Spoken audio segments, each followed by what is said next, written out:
La llamaron criminal, pero ella era solo una niña de alma fina, cruzando la frontera con los pies heridos y el corazón hecho de papel. Nadie preguntó su nombre, ni el idioma que hablaba, ni la historia que llevaba en el vientre. Venía de lejos, más lejos de lo que el mapa alcanza a mostrar, con el vientre inflamado de silencio y los ojos llenos de oraciones. Tenía 19 años y una barriga de 7 meses, embarazada de un amor que no sobrevivió al camino, de un hombre que prometió volver y nunca más volvió. En su mochila solo traía una camiseta azul, el único recuerdo que le quedó de él, y fue con esa camiseta que envolvió al bebé cuando nació en el desierto, sin partera, sin techo, sin aplauso. Solo Dios y los coyotes fueron testigos de ese parto. Solo el viento cargó el primer llanto de esa criatura, pero cuando llegaron los agentes, con sirenas y armas levantadas, ella tuvo que tomar una decisión, la más cruel, la más sagrada. Enterró el ombligo del niño debajo de una piedra, colocó la camiseta al lado y susurró una oración en quiché pidiéndole a los ángeles que hicieran lo que ella ya no podía. Ella se quedó, él también, y el mundo siguió de largo. La llamaron inmigrante ilegal. Al bebé lo marcaron como no identificado y los lanzaron a un sistema que solo sabe destruir, lo que no entiende. Años después, en la Corte Federal de San Bernardino, una jueza blanca con collar dorado y voz de hielo miró los documentos y preguntó: «¿Este es el hijo de la mujer sin papeles?». El silencio respondió por todos, pero el silencio, hermana mía, no tiene abogado. Y fue allí, justo allí, donde condenaron a un bebé, no por lo que hizo, sino por el pecado de haber nacido, del vientre equivocado.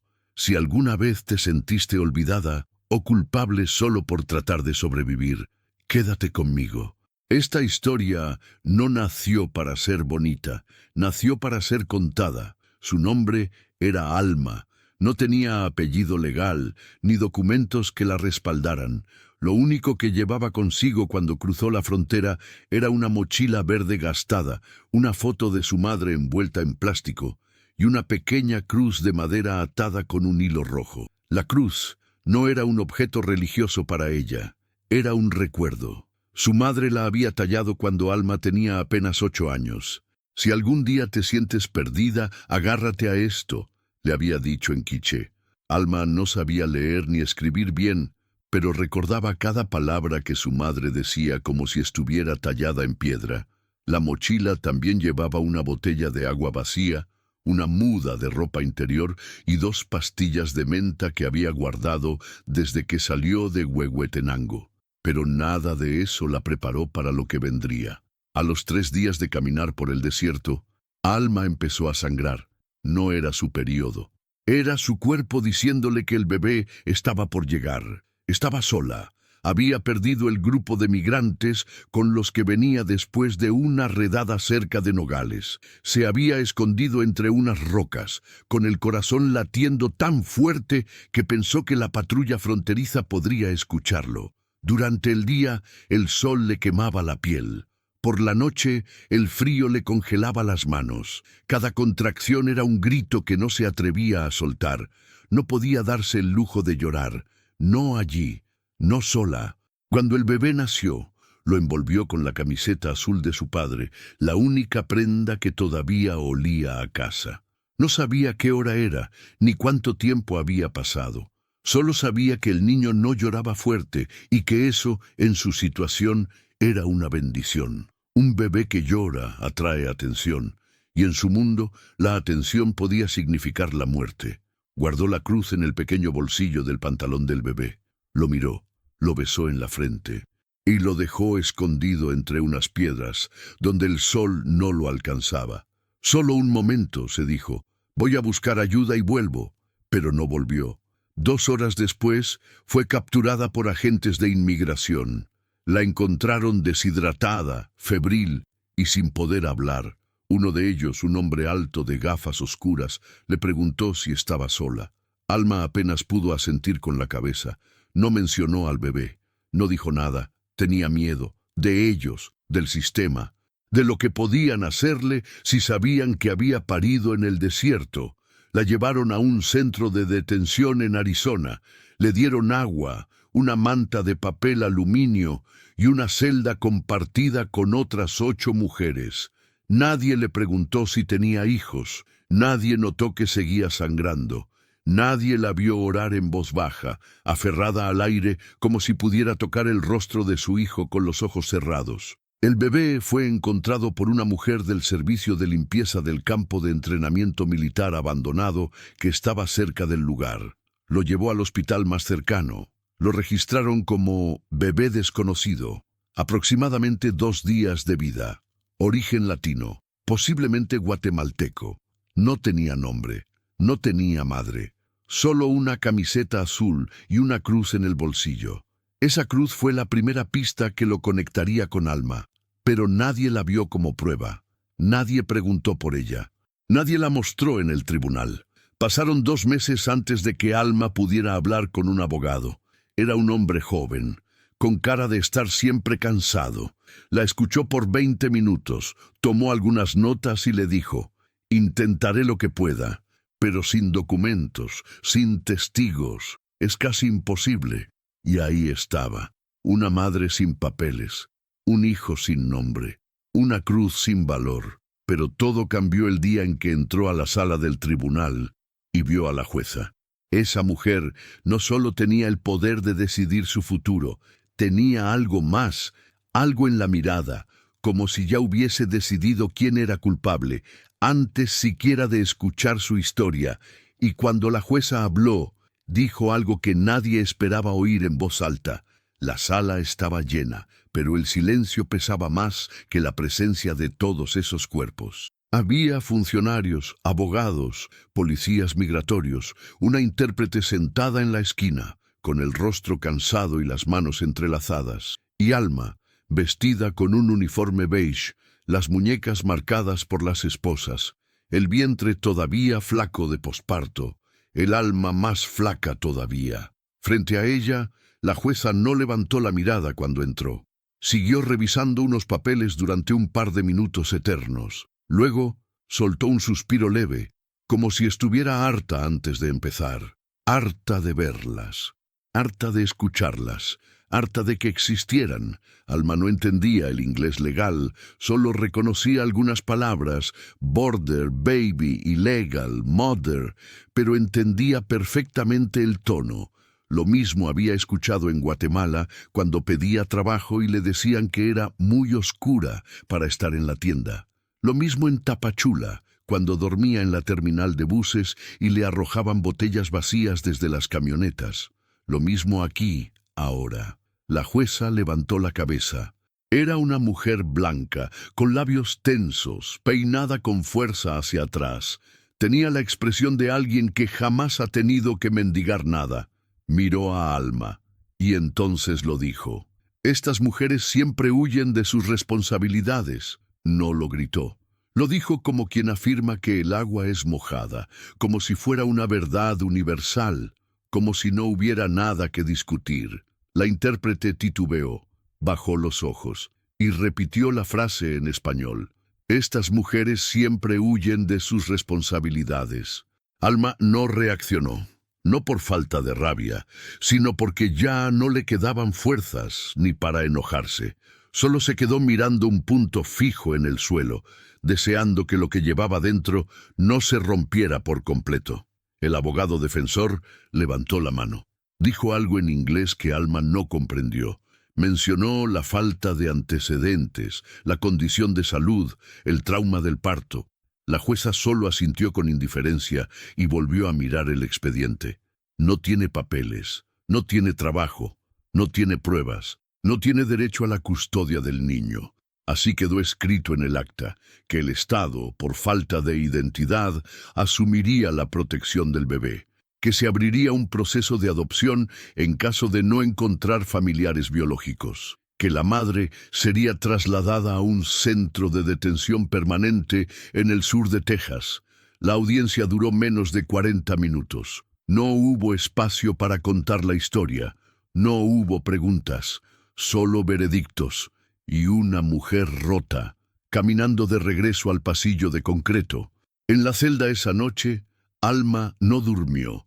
Sacó una hoja de papel higiénico y con la punta de un alambre deshecho de su sostén empezó a dibujar. No sabía bien qué era.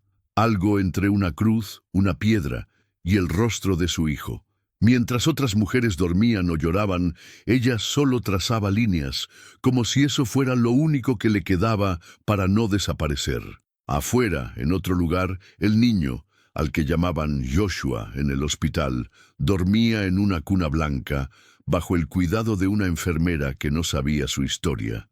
Nadie sabía que esa madre que todos veían como ilegal era también la misma mujer que lo había envuelto con sus propias manos, la misma que lo había parido entre piedras calientes y espinas secas, la misma que había dejado una cruz en su bolsillo. Nadie lo sabía, excepto una persona, una asistente social joven, que había visto esa cruz. Y esa noche por primera vez no pudo dormir. Se llamaba Rebeca Salinas, tenía 29 años, hija de puertorriqueños, graduada en trabajo social con honores.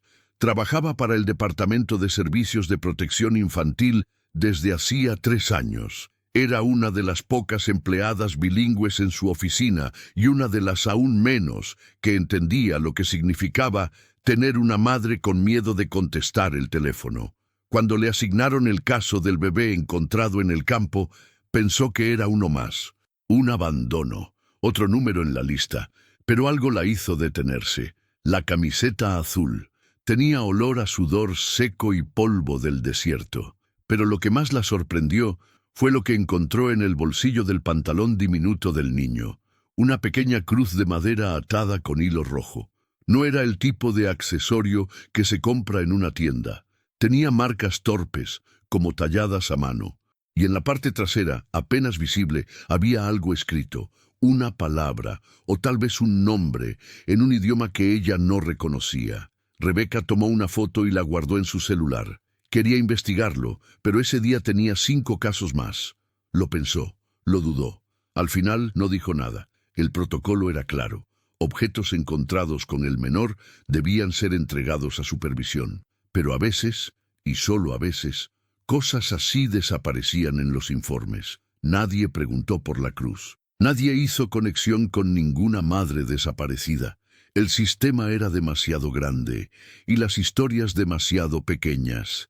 Días después, mientras revisaba una lista de mujeres detenidas cerca del área donde se había encontrado al bebé, vio un nombre que no le sonó en español. Alma Ixchiu.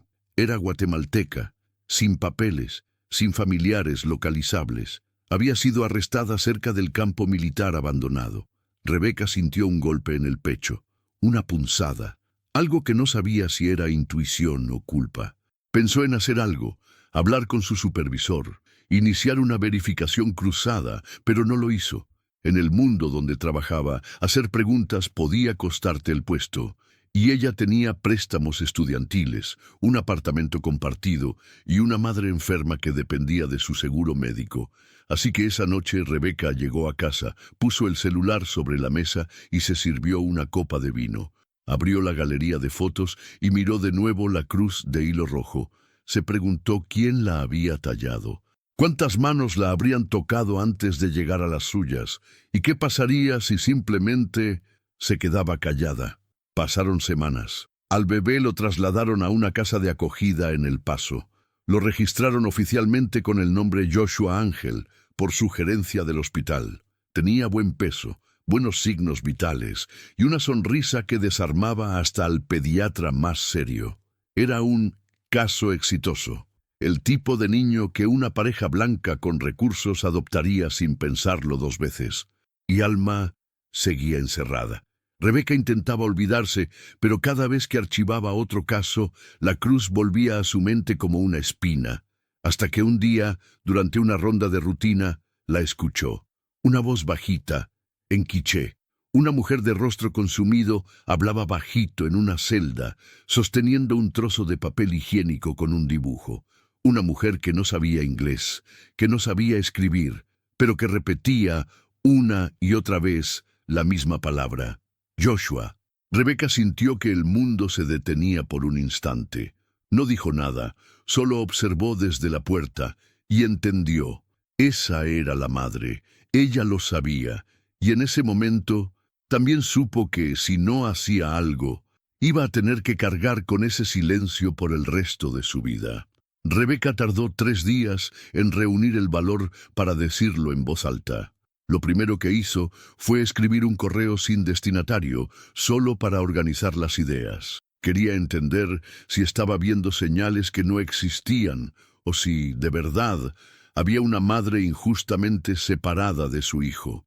Puso sobre la mesa las únicas pruebas que tenía: una fotografía de la cruz de hilo rojo, el registro del bebé en el hospital, el nombre de Alma Ichiu en la lista de detenciones, y su propia intuición. No era mucho, pero para alguien que lleva años entre expedientes, Rebeca sabía que los hilos de la verdad a veces eran tan delgados que uno tenía que elegir si los seguía o los cortaba. Fue a su supervisora, una mujer blanca llamada Carol, con reputación de estricta. Le mostró la cruz, le habló del bebé, le habló de la mujer, le dijo que tal vez había una conexión, que tal vez, solo tal vez, estaban a punto de cometer una injusticia irreversible. Carol la escuchó con cara seria. Luego suspiró. ¿Tienes alguna prueba concreta? No, todavía no. Entonces no sigas con eso, ¿sí? Rebeca bajó la mirada. Asintió, pero no obedeció. Esa misma noche pidió acceso al archivo de Alma. Revisó lo que pudo: su ingreso al centro, las evaluaciones médicas, las entrevistas del AIC. Nada mencionaba un hijo, nada hablaba de un parto. Solo decía que fue detenida por cruzar ilegalmente, sin documentos, sin compañía. La mujer que parió en el desierto no existía en los papeles. Rebeca tomó una decisión. Fue al hospital donde estuvo Joshua. Buscó al doctor que firmó el primer informe. ¿Recuerda al bebé que encontraron cerca del campo militar? Claro, lo cuidamos varios días. Traía una camiseta azul. ¿Y vio una cruz de madera con él? Sí. ¿Por qué? ¿Dónde está ahora? Creo que fue guardada con las pertenencias. Pero las pertenencias del niño ya habían sido trasladadas con él a la casa de acogida. Rebeca solicitó acceso al hogar temporal donde estaba Joshua. Lo hizo usando su credencial oficial. No dijo por qué. No dijo que buscaba pruebas. Solo dijo que necesitaba verificar una identificación. La mujer encargada del hogar le mostró la caja donde guardaban las cosas del bebé, y ahí estaba, la cruz, con el hilo rojo aún intacto. Rebeca la sostuvo por unos segundos. La giró. La inscripción seguía allí. No era una palabra en español, era una sílaba maya. Ixchiu. Era el apellido que Alma jamás había dicho en voz alta. Era su linaje, su raíz. Rebeca tomó una foto, y ese día, por primera vez, rompió las reglas. Volvió al centro de detención. Se acercó a Alma, que estaba sentada sola, sin hablar. Le mostró la cruz en la pantalla del teléfono. Alma la miró. No lloró, no gritó, solo cerró los ojos y murmuró: «Él está vivo». Rebeca asintió. «Sí, está vivo, y creo que puedo ayudarte». Pero en ese momento, un guardia apareció detrás de ella. «¿Todo bien, señorita Salinas?» «Sí, solo terminando una entrevista». El guardia la miró. Sospechó, pero se fue. Rebeca sabía que el reloj había empezado a correr. Si quería hacer algo por Alma y por Joshua, tenía que moverse rápido. Tenía que encontrar una forma de probar que ese bebé no era un caso anónimo. Y entonces pensó en algo que podría cambiarlo todo. Una grabación, una confesión, una evidencia que nadie pudiera ignorar. Rebeca sabía que no podía seguir confiando en el sistema. Cada vez que llevaba una preocupación a su jefa, recibía la misma respuesta: «Sin pruebas no hay nada que hacer». Pero ya tenía algo: la cruz, el nombre, el rostro de una madre que no había dicho ni una sola mentira, y ahora necesitaba algo más fuerte, algo que nadie pudiera ignorar. Así que tomó una decisión arriesgada. Empezó a grabar. No era parte de su trabajo, no era legal, pero era la única manera de mostrar cómo funcionaba realmente todo. No iba a grabar a Alma, porque eso podía ponerla en peligro. Lo que quería era capturar cómo sus propios colegas hablaban sobre los casos, cómo descartaban madres como ella con una frialdad que dolía. Usaba su celular, lo dejaba grabando en la cartera durante reuniones internas, durante almuerzos, en los pasillos, juntó varios audios. En uno escuchó a su supervisor decir, «Ixchiu, ¿qué clase de nombre es ese? Ni siquiera parecen personas reales». En otro, una compañera se reía mientras decía, «Seguro la dejó tirado para que lo críe el gobierno», como siempre. Pero el más grave fue en una reunión privada, cuando su jefa, Carol, respondió con dureza a su insistencia. Aunque fuera la madre, ya perdió todos sus derechos. No podemos dejar que inmigrantes ilegales vengan a reclamar hijos como si esto fuera un supermercado. Ahí supo que tenía que actuar. Volvió a la detención. Pidió hablar con Alma otra vez. Esta vez llevó una intérprete oficial, Lorena, una mujer de Oaxaca que hablaba varios idiomas indígenas. Desde el primer momento, Alma la entendió, y por primera vez alguien realmente la escuchó. Rebeca explicó lo que había encontrado: la cruz, el nombre, el niño. Lorena tradujo todo con cuidado. Alma no lloró, solo dijo, «Si me quitan a mi hijo, no me importa quedarme presa toda la vida, pero quiero que él sepa que yo lo busqué». Esas palabras se quedaron grabadas en Rebeca como una herida abierta. Al día siguiente, Rebeca envió un correo anónimo a una organización de derechos civiles, adjuntó 3 audios, las fotos de la cruz, una descripción del caso. No firmó con su nombre, solo dejó un número de teléfono seguro. 5 días después, la llamaron. Era Juliana Vega, abogada de inmigración. Había trabajado en varios casos de separación familiar. Cuando escuchó los audios dijo, «Esto es grave. Podemos frenar la adopción, pero necesitamos algo más fuerte, un testimonio firmado, con nombre completo». Rebeca regresó al centro con papel y bolígrafo. Pasaron 2 horas con Alma. Lorena traducía mientras Alma contaba todo. El parto en el desierto, la camiseta azul, la cruz de su madre, el momento en que tuvo que dejar al bebé. Todo quedó escrito. Al terminar, Rebeca envió el testimonio a Juliana. La respuesta fue rápida. «Con esto podemos detener el proceso de adopción, pero la audiencia final es en 4 días. Si no llegamos a tiempo, el niño será entregado legalmente a otra familia». Rebeca sintió el peso de la urgencia. Sabía que, si la descubrían, su carrera terminaría. Podría enfrentar sanciones, tal vez algo peor, pero no pensó 2 veces. Decidió seguir adelante. Lo que no sabía es que alguien ya había notado sus movimientos y que en su próxima visita al centro de detención no la dejarían entrar tan fácilmente. Rebeca llegó al centro de detención a las 8:13 de la mañana. Había dormido mal, con la ansiedad clavada en el estómago. Llevaba una carpeta con copias del testimonio de Alma, un formulario firmado por la abogada Juliana Vega y un documento que solicitaba acceso urgente para una videollamada legal entre madre e hijo. Cuando entregó su identificación en la recepción, notó algo distinto. El guardia no hizo contacto visual. Tomó su credencial, hizo una llamada corta por radio y luego desapareció por una puerta lateral sin decir una palabra. Pasaron 5 minutos, luego 10. Finalmente regresó. Le devolvió el documento con voz seca. «No puede entrar hoy». Rebeca frunció el ceño. «¿Cómo que no puedo entrar? Tengo cita confirmada. Está en el sistema». «Se suspendió. Orden directa de supervisión». «¿O de quién? No estoy autorizado para decirle eso». Rebeca respiró hondo.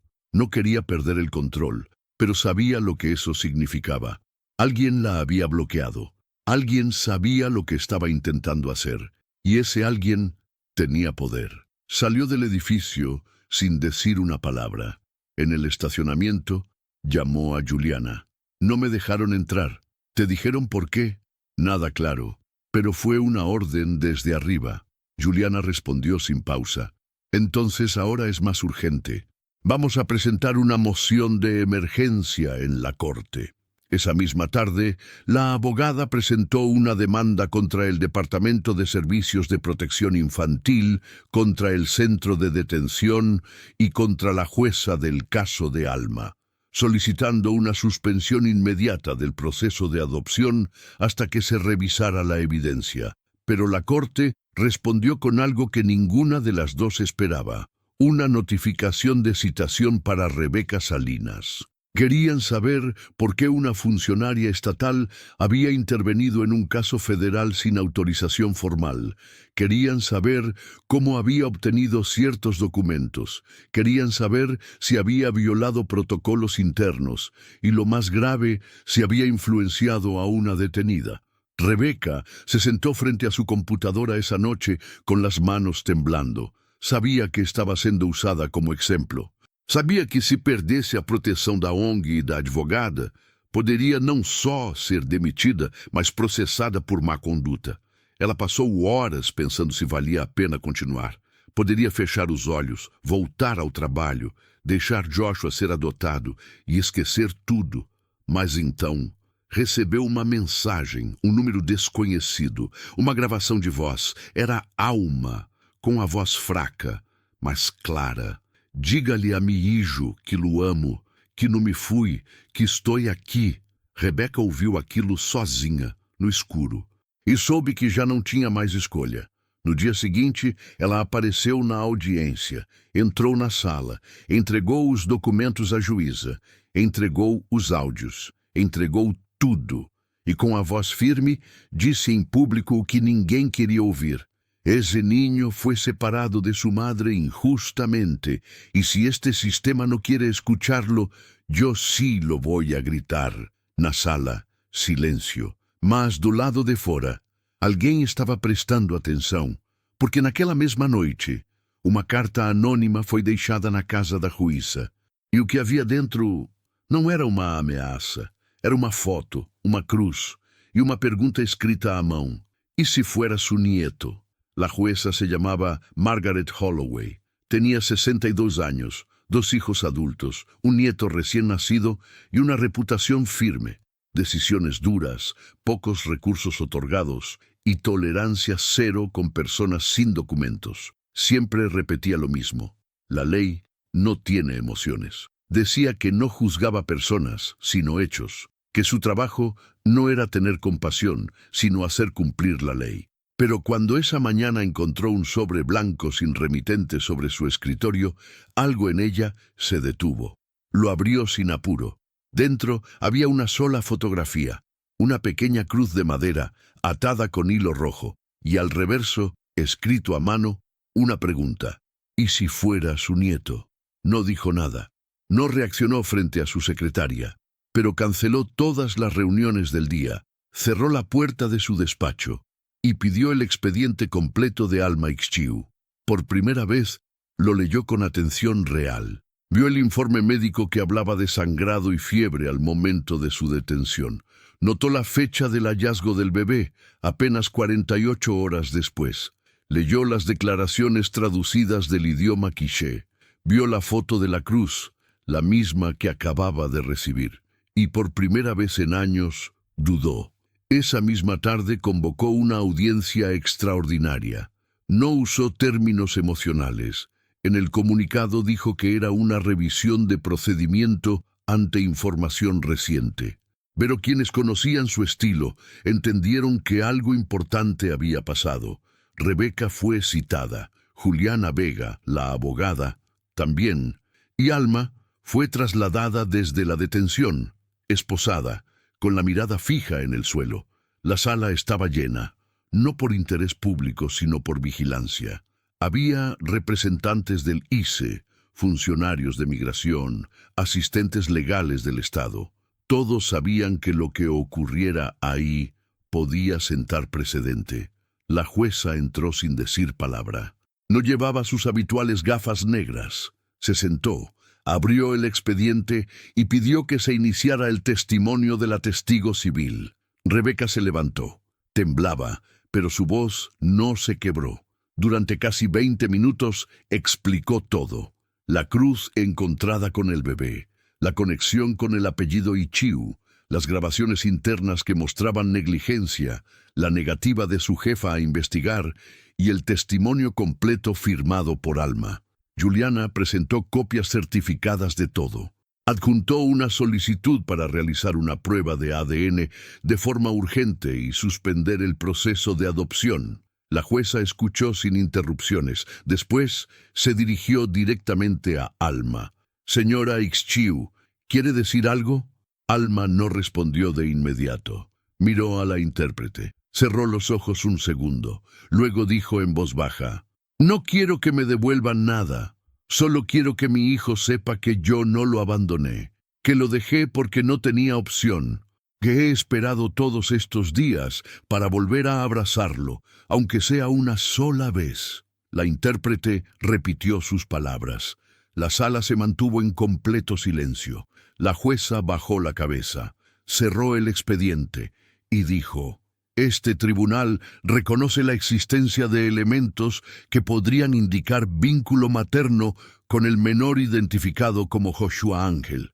Se suspende el proceso de adopción hasta realizar una prueba de ADN y se autoriza visita supervisada entre la señora Alma Ichiu y el menor, en un entorno seguro».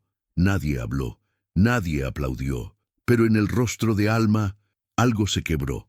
Lloró, en silencio, sin gritar, sin hacer ruido. Solo dejó que las lágrimas bajaran mientras la llevaban de vuelta a su celda. Rebeca no dijo nada, solo asintió levemente, y Juliana tomó nota de cada palabra dicha en la audiencia. La jueza salió sin mirar a nadie, pero al pasar por la puerta dejó caer algo sobre la mesa. Un papel, una nota escrita a mano, sin firma.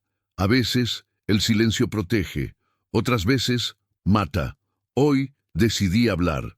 Parecía que, finalmente, alguien dentro del sistema había empezado a escuchar, pero al otro lado del edificio, en una sala cerrada sin ventanas, alguien anotaba el nombre de Rebeca Salinas en un informe confidencial del ICE, y en la parte superior del documento, una palabra escrita en rojo: vigilancia. Rebeca empezó a notar los cambios de inmediato. Primero fueron los silencios en la oficina. Gente que antes la saludaba, ahora evitaba su mirada. Algunos correos dejaron de llegarle. Se cancelaron reuniones sin explicación. En el sistema interno, su acceso a ciertos expedientes fue restringido de un día para otro. No era oficial. Nadie le dijo que estaba siendo investigada, pero lo sentía en el aire. Como una puerta que no ves cerrarse, pero ya no puedes volver a cruzar. Una tarde, al entrar al edificio, vio 2 hombres de traje en recepción. No llevaban identificación visible, pero hablaban con el director regional. Uno de ellos la miró cuando pasó. No sonrió, no saludó, solo la observó en silencio. Ella entendió perfectamente. La estaban siguiendo. Lo confirmó esa misma noche. Caminaba hacia su auto en el estacionamiento cuando notó que un SUV blanco la seguía a distancia. No era paranoia. Dio una vuelta de más por su propio vecindario. El vehículo seguía allí. No intentaron acercarse, solo marcar presencia. Rebeca llamó a Juliana. «¿Crees que me están vigilando?» «No me extrañaría. Estás tocando algo muy delicado.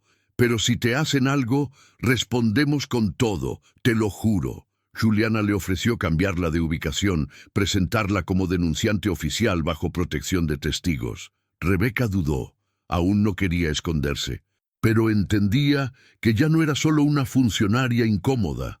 Se había convertido en una amenaza. Mientras tanto, Alma fue trasladada a una celda individual, con acceso limitado a llamadas y sin contacto con otras internas. Oficialmente, era por su seguridad. En la práctica estaban aislándola. La prueba de ADN fue aprobada.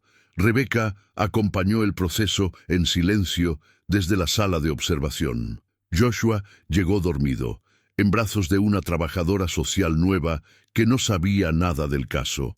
Alma, al verlo, no hizo ningún gesto impulsivo, solo lo miró, como si con los ojos pudiera abrazarlo, como si estuviera pidiendo perdón sin palabras. La muestra fue tomada, 2 minutos nada más. Luego lo sacaron de la sala. Alma volvió a su celda, pero algo en ella había cambiado. Ese breve instante le había devuelto el aire. Los resultados no tardaron. Positivo. 99,998%. Alma Ichiu era la madre biológica de Joshua Ángel. El documento fue sellado y enviado a la jueza Holloway. Y ese fue el momento exacto en que todo se volvió más peligroso. La fiscalía solicitó una revisión inmediata del caso, alegando que la madre biológica no garantiza un entorno estable para el menor. Presentaron informes sobre el estatus migratorio de Alma, su falta de recursos, y hasta usaron su silencio inicial como argumento de abandono. Juliana estaba preparada. Respondió con todo lo que tenía: los informes médicos, los testimonios, los audios. Pero el caso ya no era solo legal, era político. Había presión desde arriba, y en ese tipo de batalla los datos no bastan. Una mañana, Rebeca recibió una llamada desde un número oculto. Contestó con cautela. ¿Rebeca Salinas? ¿Quién habla? Solo escuche. Sabemos dónde vive. Sabemos dónde trabaja su madre. Deje el caso, o habrá consecuencias. La línea se cortó. Rebeca no lloró, no gritó. Guardó el teléfono en su bolso y fue directo a la oficina de Juliana. Tenemos que hacer esto público. Ya. Juliana dudó. Era un paso sin vuelta atrás, pero aceptó. Esa misma noche publicaron todo: las pruebas, los documentos, la historia de Alma, la foto de la cruz, los audios internos. Lo enviaron a un medio independiente. En menos de 24 horas, el caso estaba en redes sociales, en grupos comunitarios, en páginas de activismo migrante. Y con eso, todo cambió. Porque en medio del silencio, alguien más decidió hablar. Una mujer que había estado dentro de esa misma sala, años atrás. Y dijo algo que cambiaría el rumbo de todo el juicio. Se llamaba Teresa Montalvo, 55 años, trabajadora social retirada. Había estado en silencio por más de una década. Cuando vio la historia de Alma publicada en redes, algo en su memoria se encendió. La cruz de hilo rojo, la camiseta azul, el nombre del bebé. No era la primera vez que lo veía. Teresa había trabajado en un caso similar en 2014. Una madre guatemalteca, detenida tras parir sola. Su bebé fue registrado como abandonado, pero ella había entregado una cruz como señal. Y nadie la escuchó. Años después, el bebé fue adoptado por una pareja en Nuevo México. La madre fue deportada sin juicio justo. Teresa no había hablado, no por cobardía, sino porque en aquel entonces creía que hablar no cambiaría nada. Pero ahora era distinto. Ahora, una joven funcionaria se estaba jugando la vida. Una madre detenida hablaba desde la oscuridad. Y había un niño que todavía podía conocer su verdad. Así que Teresa escribió un correo, largo, preciso, y lo envió a Juliana Vega. Al día siguiente declaraba como testigo voluntaria. Su testimonio fue claro, que el sistema tenía un patrón, que a muchas madres centroamericanas se les ocultaba información legal, que muchas no sabían que tenían derecho a apelar, que los intérpretes no siempre eran calificados, y que, en su opinión profesional, Alma había sido separada de su hijo de forma deliberada. Sus palabras fueron recibidas con sorpresa y con miedo, porque si una funcionaria retiraba el velo del sistema, ¿cuántas más podían hablar?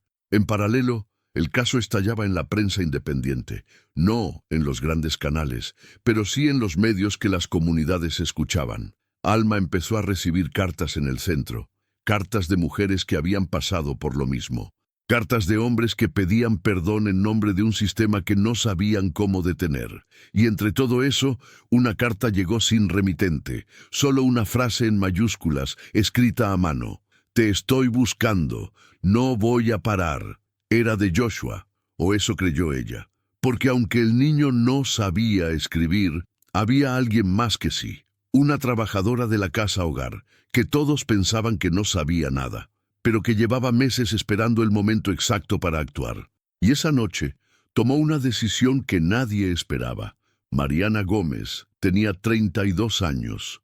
Trabajaba en la casa de acogida donde vivía Joshua desde hacía 6 meses. Oficialmente era auxiliar de cuidado, pero oficiosamente era quien lo consolaba cuando lloraba de noche, quien le cantaba en español bajito, aunque el protocolo dijera English only, quien lo miraba con ternura cuando otros decían que era otro caso más. Mariana también era hija de inmigrantes. Su madre cruzó desde Honduras con 2 niños de la mano. Creció viendo a su madre limpiar casas en silencio, tragándose humillaciones para pagar alquiler. Y por eso no podía ignorar lo que estaba pasando con ese niño. Cuando empezaron a llegar las cartas a la oficina, cartas de apoyo para Alma, correos electrónicos preguntando por el caso, periodistas afuera de la reja, la dirección de la casa hogar dio una orden clara. No hablen del niño, no den declaraciones, no muestren ninguna conexión con la madre biológica. Pero Mariana ya había escuchado suficiente. Había estado presente cuando Joshua, sin saber por qué, tocaba la cruz de hilo rojo como si fuera parte de su cuerpo. Lo había visto mirar por la ventana, como si algo en su instinto supiera que alguien lo esperaba. Así que esa noche, después de que todos se habían ido, entró a la oficina de archivos, buscó la carpeta con su número de caso, hizo una copia de todo. La camiseta azul, la fecha del hallazgo, la ubicación exacta donde lo encontraron, la nota médica que hablaba de restos de placenta en la piel del bebé, todo. Después, buscó una foto reciente de Joshua, una en la que él sostenía la cruz con los dedos pequeños, con la mirada seria.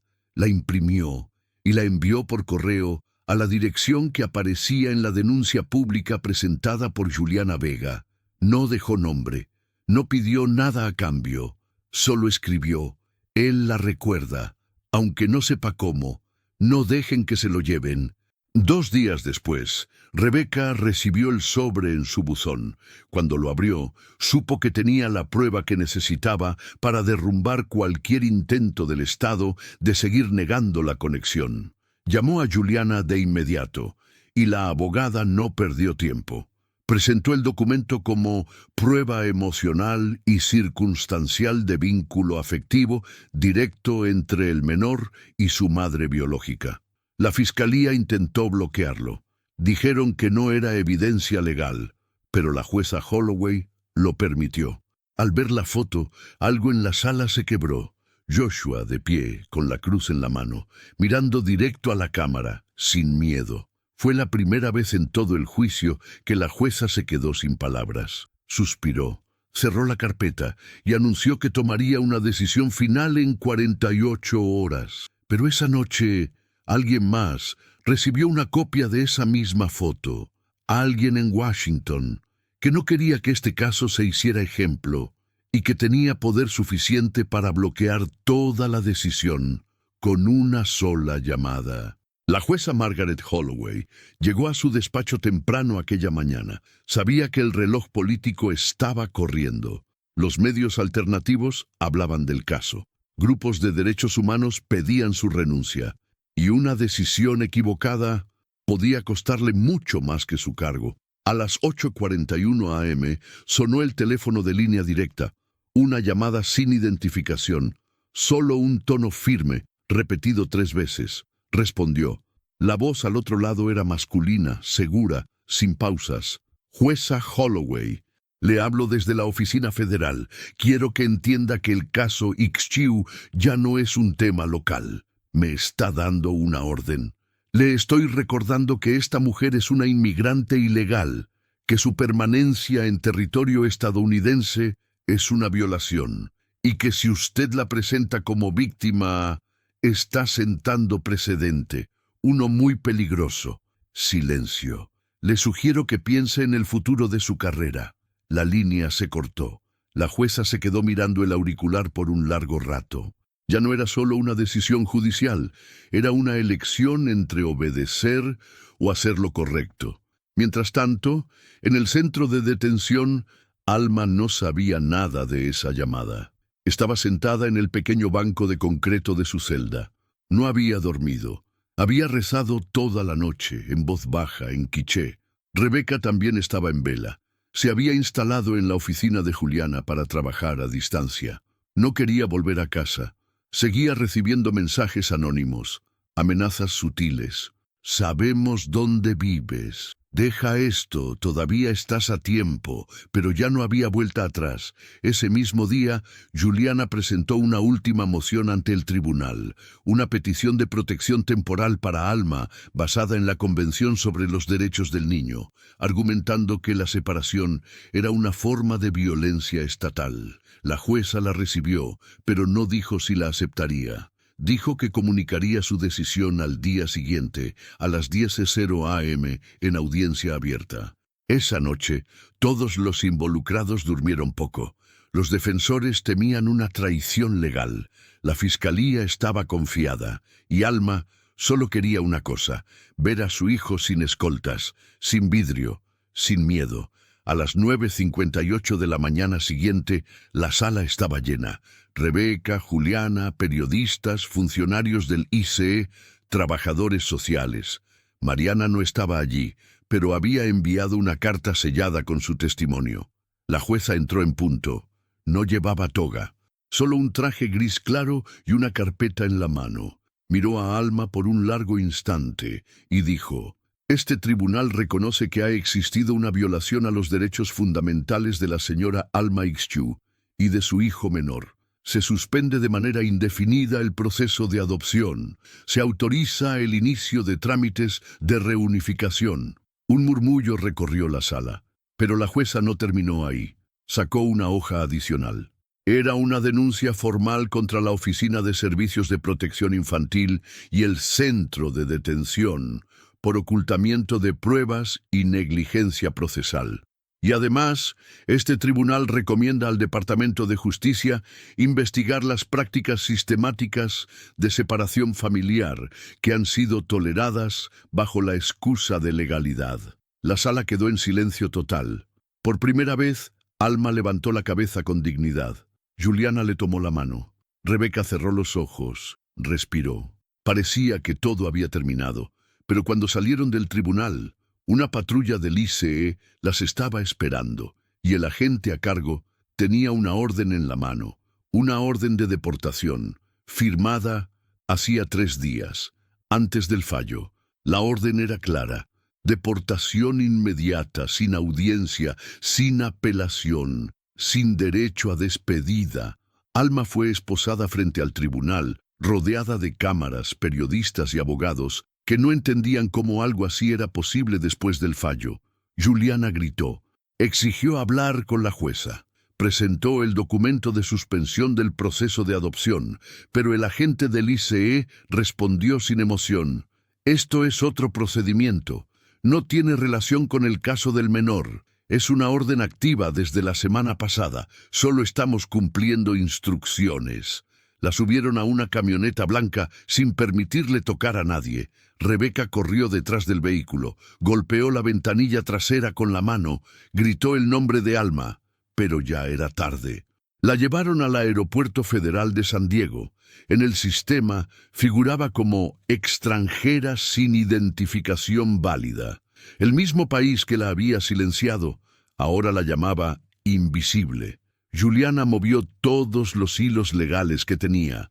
Envió notificaciones a la Corte Suprema del Estado, a organizaciones de derechos humanos, a congresistas aliados, pero el ICE actuó rápido. Esa misma noche, a las 2:17 de la madrugada, Alma fue subida a un avión sin matrícula visible, un vuelo sin destino público, sin acompañantes, sin abogados, solo ella y una agente federal que no dijo ni una palabra en todo el trayecto. A las 5:04 de la mañana aterrizaron en Guatemala. No la recibieron autoridades migratorias ni personal consular, Solo una mujer de uniforme gris que le entregó una bolsa con una muda de ropa, una copia de su orden de deportación y 200 quetzales. Nada más. Alma pisó tierra guatemalteca con el mismo miedo con el que había salido años atrás. Pero ahora llevaba algo más. Rabia. Y el recuerdo de una promesa no cumplida. Mientras tanto, en Estados Unidos, Joshua seguía bajo custodia del Estado. El fallo seguía vigente, pero sin su madre no podía reunificarse. Juliana solicitó una suspensión de emergencia de la deportación, pero la respuesta del gobierno fue brutal. La deportación ya se ejecutó. Cualquier reclamo futuro debe hacerse desde el país de origen. Rebeca no lo aceptó. Ni Mariana, ni Teresa, ni Juliana. Las 4 se reunieron esa misma semana y decidieron lo impensable: traer a Alma de regreso. Legalmente era casi imposible, pero había una grieta en la ley, una figura olvidada: el perdón humanitario por reunificación familiar. Necesitaban una petición directa firmada por el menor con el respaldo de una trabajadora social y de un abogado. Mariana aceptó firmar. Rebeca escribió la carta con Joshua en brazos. Juliana presentó la petición en Washington, respaldada por más de 100. 0 firmas recogidas en 5 días. Pero quedaba una última cosa: una videollamada, autorizada por la jueza, entre madre e hijo. Duraría solo 10 minutos y sería supervisada. Alma se conectó desde un centro comunitario en Quetzaltenango. Tenía el rostro marcado por el viaje, pero los ojos los tenía encendidos. Cuando vio a Joshua en la pantalla, no dijo nada al principio, solo lo miró. Él tampoco habló, pero levantó algo en la mano: la cruz de hilo rojo, y sonrió. Alma lloró, no por tristeza, sino porque entendió que él la recordaba, no por fotos, no por historias, por algo más profundo. Cuando el tiempo terminó, ella solo dijo: «Mamá viene por ti, no importa cuánto tarde, yo vuelvo». Y al otro lado, Joshua levantó el puño cerrado, no como protesta, como promesa. Tardó 43 días. 43 días de trámites, cartas, firmas, negativas, contranegativas, audiencias, reportajes, amenazas. 43 días en los que Alma vivió en la casa de una enfermera jubilada que la conoció por una radio comunitaria. Dormía en un colchón en el piso, comía arroz con sal y no dejaba de revisar el mismo mensaje en su celular: «Tu petición está en evaluación». Mientras tanto, Joshua seguía esperando. No preguntaba, pero cada vez que escuchaba la palabra mamá, giraba la cabeza. En Washington, el caso llegó hasta la oficina de un senador. Fue él quien finalmente presionó al Departamento de Seguridad Nacional, no por justicia, sino por miedo a las elecciones.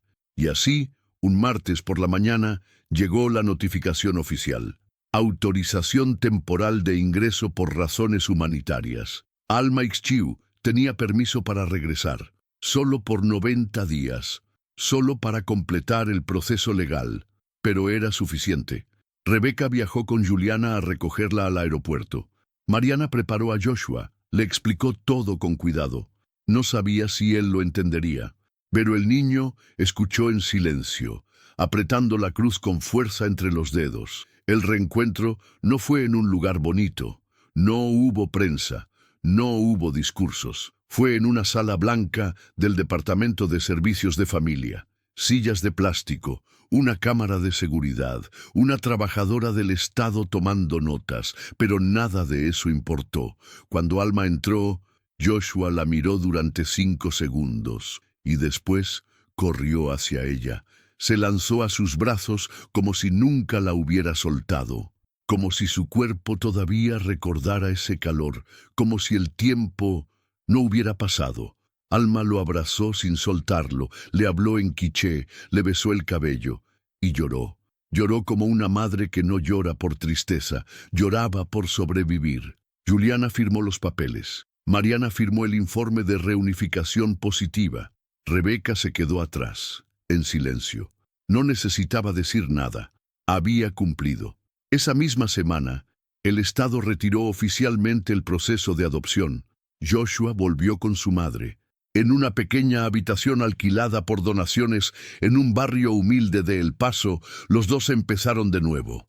Con nada, pero con todo. Con miedo, pero con dignidad. Y justo cuando parecía que por fin había paz, llegó un sobre más. Sin remitente. Era un documento del ICE. Notificaba que una vez terminado el permiso humanitario, Alma debía presentarse en persona para iniciar el proceso formal de deportación definitiva. Faltaban 27 días, y esta vez no habría jueza.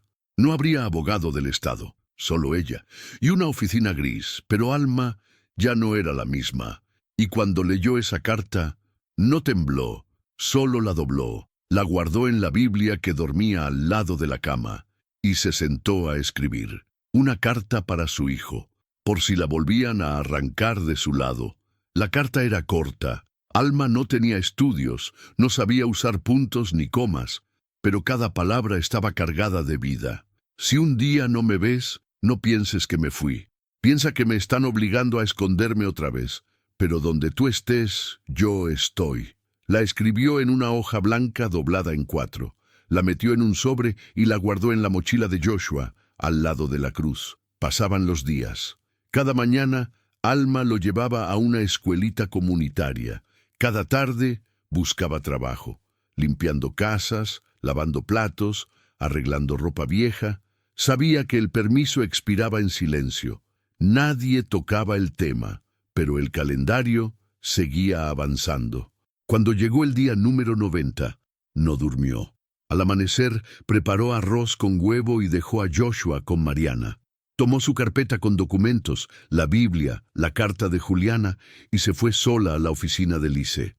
Al llegar, la hicieron esperar. 2 horas, sin agua, sin explicación. Finalmente, un agente joven la llamó por nombre.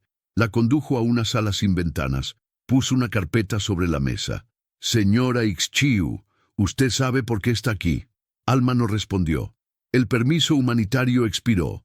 Legalmente debe ser deportada de inmediato. El agente abrió un formulario, sacó un bolígrafo. Si firma aquí, renuncia voluntariamente a cualquier otro proceso. Ella lo miró, y por primera vez en toda su vida, dijo, no, no voy a firmar nada sin un abogado. El agente no lo esperaba, levantó la ceja, suspiró.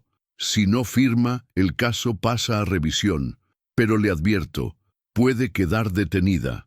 Entonces que me detengan, pero no voy a desaparecer otra vez. 2 días después Juliana recibió la notificación. El caso de Alma había sido derivado a un juez de inmigración, pero algo había cambiado. En lugar de ejecutarse una deportación inmediata, el caso entró en lista de espera. Un proceso largo, incierto, pero que le permitía una cosa, quedarse, con Joshua, con papeles temporales, con supervisión, pero quedarse. Las semanas pasaron. Nadie supo más del caso. Los medios ya no lo cubrían. Los nombres se olvidaron. Pero en una pequeña sala de escuela, un niño dibujó algo que nadie entendió. Un cielo lleno de cruces pequeñas y una mujer de pie, con los pies descalzos y el corazón abierto. Cuando la maestra le preguntó qué era, Joshua respondió sin dudar, «Es mi mamá. Antes tenía alas de papel, pero ahora ya aprendió a volar sola».